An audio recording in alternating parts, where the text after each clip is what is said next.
Welcome back to A Better Choice Homestead. My name is Kelly. Today we are in my garden again. I'm trying to get all of my starts in. Hard to believe that these are starts. They are huge. But I have, I have 6 beds to fill and some containers as well. Hopefully I'm going to get them all done today. And then I can move on to direct sown stuff, have a little bit of a break before we start harvesting. I'm actually going to harvest some stuff today. I'm gonna harvest some herbs from my planters here, as well as my chive blossoms, and get those freeze dried. But today is about getting these transplanted. So I'm gonna do these the same way as I did on last week's video. I am gonna be, the soil in these beds is really good. I started them all with a Mel's mix, so very, very nutrient and moisture holding soil in here. But I am gonna, in each of the planting holes, I'm gonna put some composted manure, some bone meal, and some of my DIY calcium powder. So I've got some tomatoes, tomatillas, peppers, eggplants, ground cherries to get in. And I think that's it for down here for plant starts. But first I'm gonna do on this cattle panel trellis here, I'm gonna do my tomatillas. And I've got 2 more that I'm gonna be putting down there against a little trellis as well. So that's where I'm gonna start. I'm using this garden knife. It's amazing. I can use it to cut things, I can use it to dig, I can use it to measure, and I can also use it to lift my transplants out of their soil, the soil blocks out of the 1020 tray.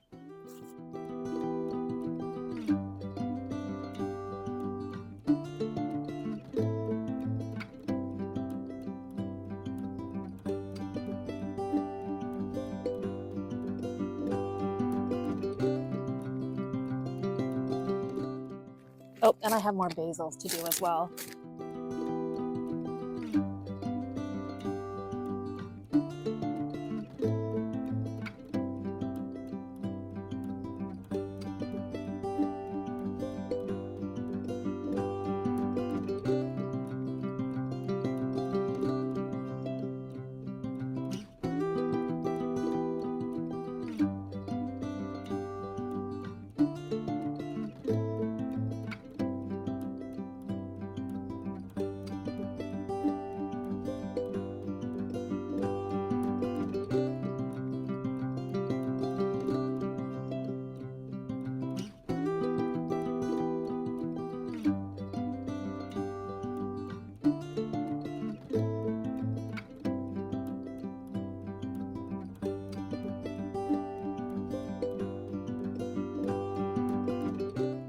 I'm an absolute mess. I think I carried 440 pounds of composted manure down to the lower end of the garden today, as well as a 200-pound bag of peat moss. But I wanted to show you the DIY soil blocks.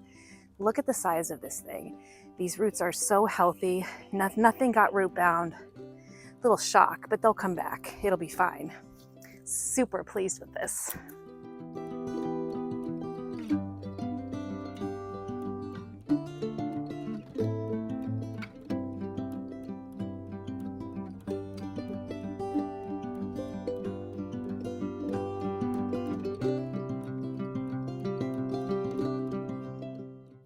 These tomatillas will grow up the trellis, and if needed, I have these little tomato clips, and I can just clip them on to keep them from falling over.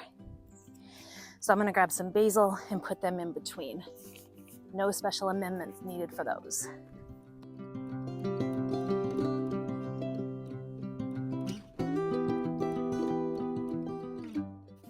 This is Queen Siam basil.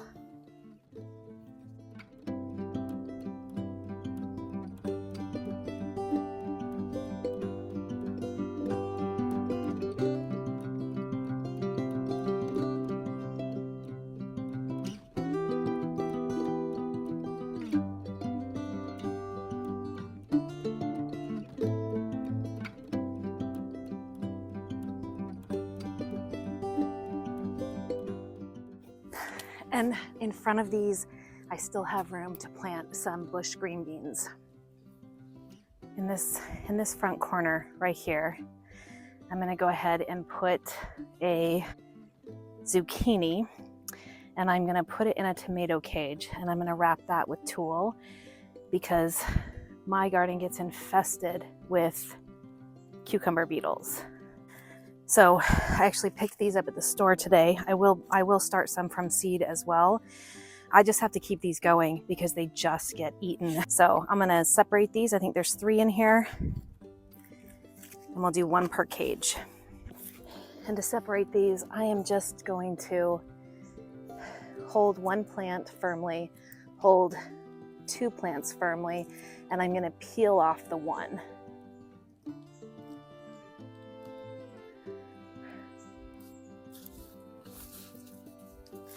Now this guy's gonna need to be watered in soon, and very, very well, because he's gonna have some transplant shock there. Let me get a cage for him.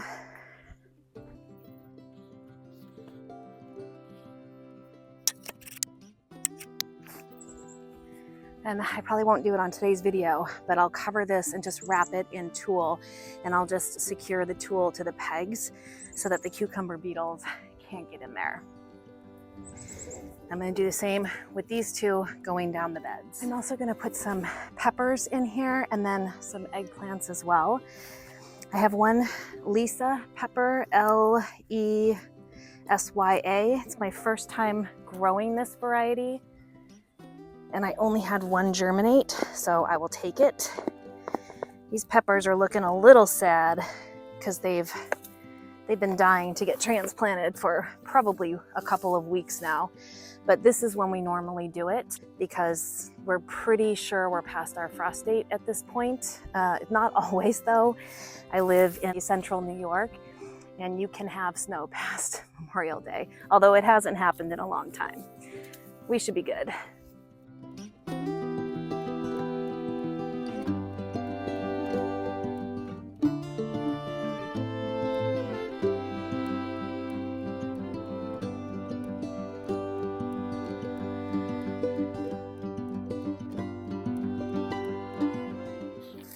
All right, next I'm gonna do some half hots. So these are seeds I saved from last year, but they're not from peppers I grew. I got them at the farmer's market. She couldn't tell me the real name of them. She just called them half hots, and they are amazing.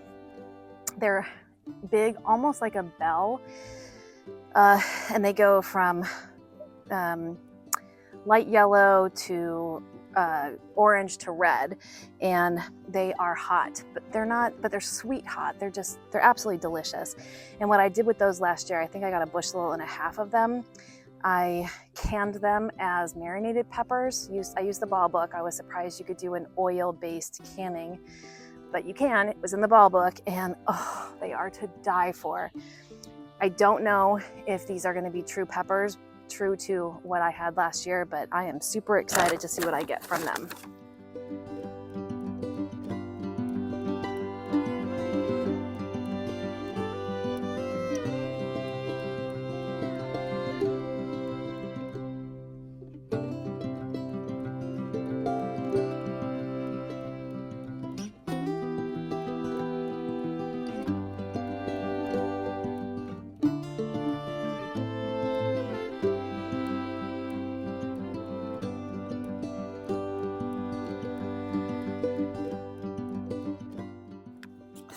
The good news is tomorrow we are supposed to have rain all day long. So I'll get these watered in tonight, and then they are going to get a good soaking tomorrow.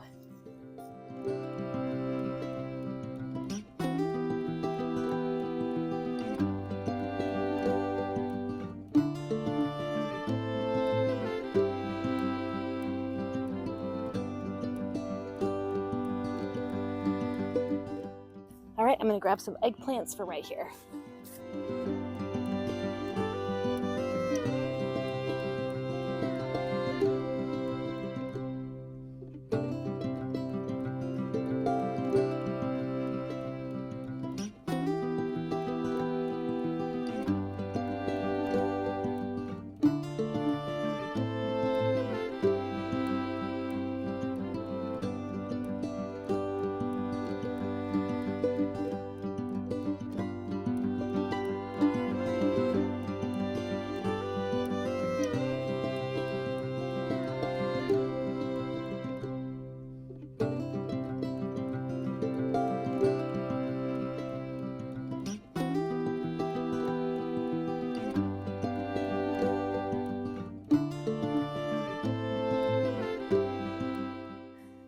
3 black beauties.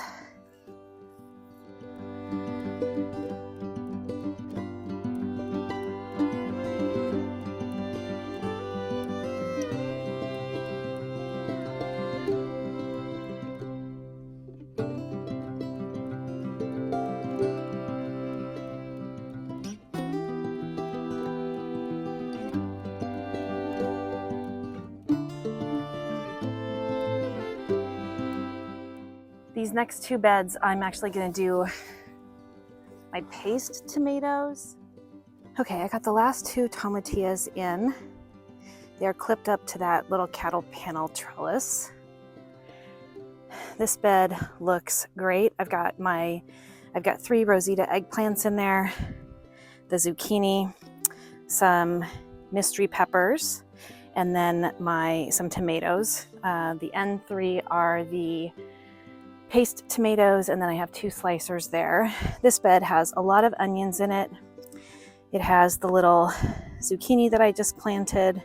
It has some cayenne peppers, as well as more paste tomatoes. I still have some tomatoes, some peppers, some eggplants. I am gonna do the tomatoes. I am gonna do the peppers, but I need to decide if I'm gonna do those in containers or put some in this bed. I have 2 more beds to plant in, but I usually save those for my winter squash, because winter squash gets pretty big. And then down here I also have some peppers. I even have peppers on some of these. So I'll definitely get those planted. And then I have a few huckleberries. I'm told they grow like peppers. They won't get too very big, but they are perennial. I've got some containers down here still to plant in. I've got some tomato plants in here. I've got some peppers and more tomatoes in there. These are some flowers, milkweed, and things that I need to plant in a different area. I've got some ground cherries right there. Ground cherries are gonna go into these containers, but I have to refresh those still. But it's so hot today. It's another scorcher. I need to stop filming and go get the hose down here and get these guys watered in. So it looks like the planting continues. Look at how fantastic these are doing. I'm gonna take a cutting of these today to do some freeze drying. Lemon balm, oregano, and then in here, some thyme, some lemon thyme, and some rosemary. Some mint, some sage in here with my comfrey, more comfrey with more sage. These are just phenomenal, and the bees are loving them. And over here I've got a tomato that definitely needs to be tied up, so I'm going to show you how I do that. So I've got my tomato hook up above me on the fence, or actually on the tree, and I've got this black tomato clip which is going to go into the very middle of this clip so that when you close it, it ties around there. And then it's going to go onto the stem of the tomato plant underneath a leaf node, not a fruit node, but a leaf node.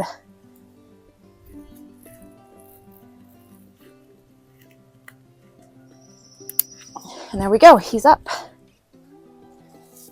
I'll probably tie this guy up too. All right, so same thing with this guy. I'm going to tie him up below a leaf node, not a fruit node.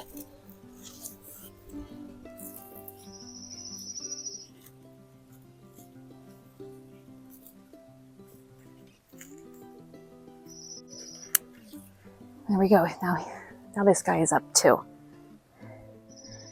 So here's how this clip goes on, and the string is in the middle of the clip. So it's nice and secure on there, and then it goes all the way up. So this tomato can grow as tall as it needs to. Same with this one. I have everything planted. Now I need to fix this drip. So I put in drip last year. It's my first time doing it. I would do it differently if I ever do it over again. But I have 2 head assemblies. One goes to the little garden here against the house and then out to all the containers around the pool. And then the other one comes this way and all the way down the garden and even into the containers in here as well. I used 1/4 inch line with drip emitters on the tubing, and I feel like that is hard to make sure that all of the plants in the beds get water appropriately. So this year I am adding some little sprinkler emitters, and these seem to be working really well. I have most of the garden done. I just have a few beds starting here and then behind me. So I thought I would just show you how I'm doing that. So I am using 1/4 inch poly tubing that does not have emitters on it. This is just tubing, and I'm going to tie it into my main lines that are in each bed. So I have a hole punch here that I will use on that tubing, and I think I'm going to do 3 sprinklers per bed. I'm going to leave the drip emitters that are in there, and then just add the sprinklers. So I'm just going to be doing 3 lines, 1, 2, and 3. And what I will need for that is a piece of poly for each one, and then I'm also going to need a straight connector for each one to get it, you know, to push this into the hole to get it into the mainline tubing, and then one of the sprinkler heads off of the end of each tube. So all I have to do is take this punch, which the tubing slides in here nicely. I just want to make sure that the actual protrusion for the punch is facing in the bed.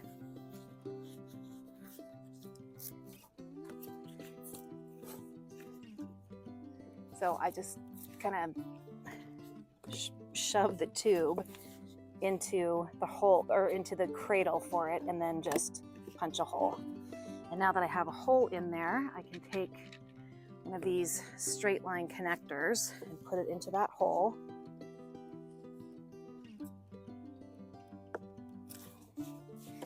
And then I have to fit the poly around the end of it. And that's not super easy to do, so unless it's heated up. So I'm just going to take a lighter and light the end of this for about 5 seconds. And then I should be able to get it right onto the end.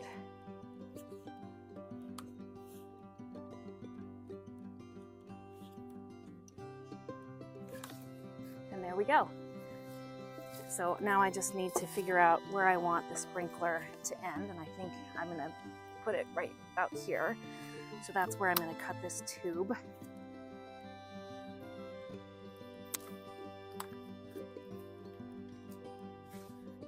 And then I want to get one of these sprinkler heads ready. And I have to light the end of this again to heat this side up, about 5 seconds.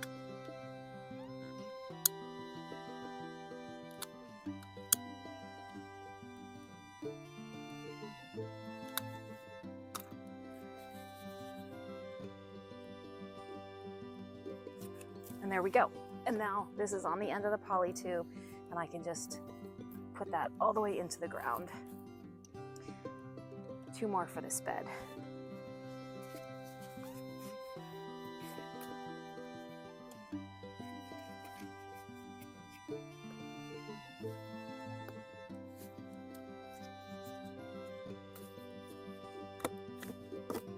Make my hole. Connect my straight line adapter, get my poly tubing onto the end of it,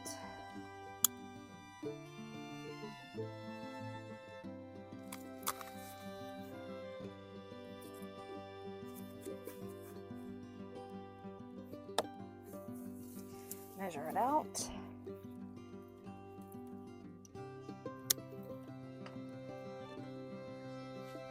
Get my sprinkler ready. up this end.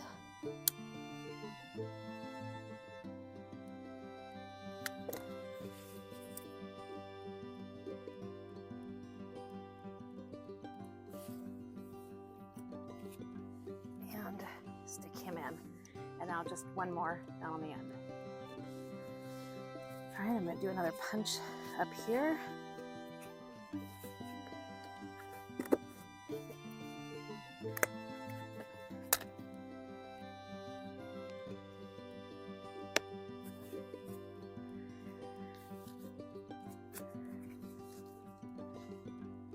Heat up the end of my poly tubing, about 5 seconds.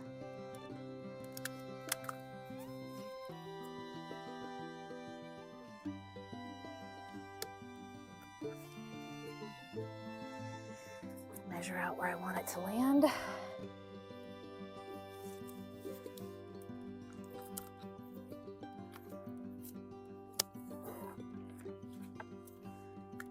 Heat this end up.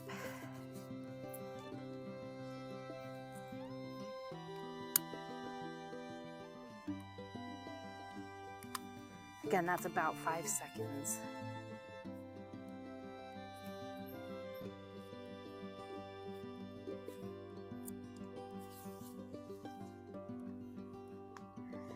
And now I have much better watering coverage.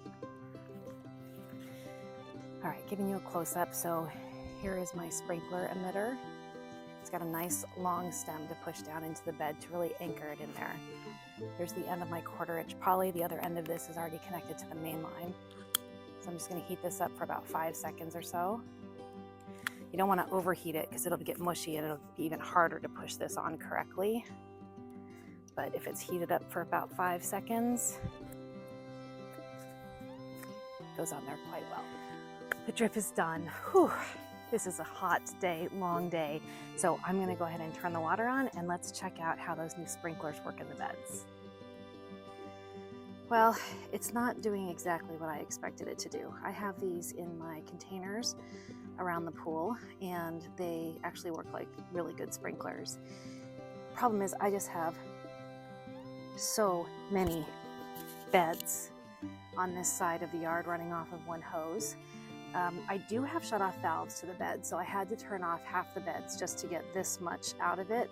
But I do think that this is probably going to be okay. I can turn off more beds, maybe do, cut it into 3 sections, and then just every, 3 days rotate through which beds are on. Because this is gonna, it's gonna flood it pretty good, but it's not getting the coverage that I was hoping for. So still some more work to do, but we're getting there. At some point in this video, I said that if I had to do the beds over again, I would do them differently. And that is because I did mainline drip up into elbows and T's, and then added shut-off valves on each bed. And that made this quite expensive. It was probably about $1,000 to install this. But now I'm glad I did, because I wouldn't be able to shut off beds to get better action out of the sprinkler. Everything in this garden is running off of one line, and this is a lot of drip emitters. So work in progress, but we are done for now. Thank you for joining me for another day in my garden. So now I have a ton of cleanup to do. And once I'm all done, I'll start thinking about the outside of the bed landscape, because it's just dirt, which turns into mud and a whole lot of weeds. But for now, the plants are in, the water is going, everything is gonna grow beautifully. And yeah, if you have any questions about the drip I use, let me know in the comment section. Otherwise, thanks again for joining me here at A Better Choice Homestead. My name is Kelly, and I do hope you come back and visit again soon.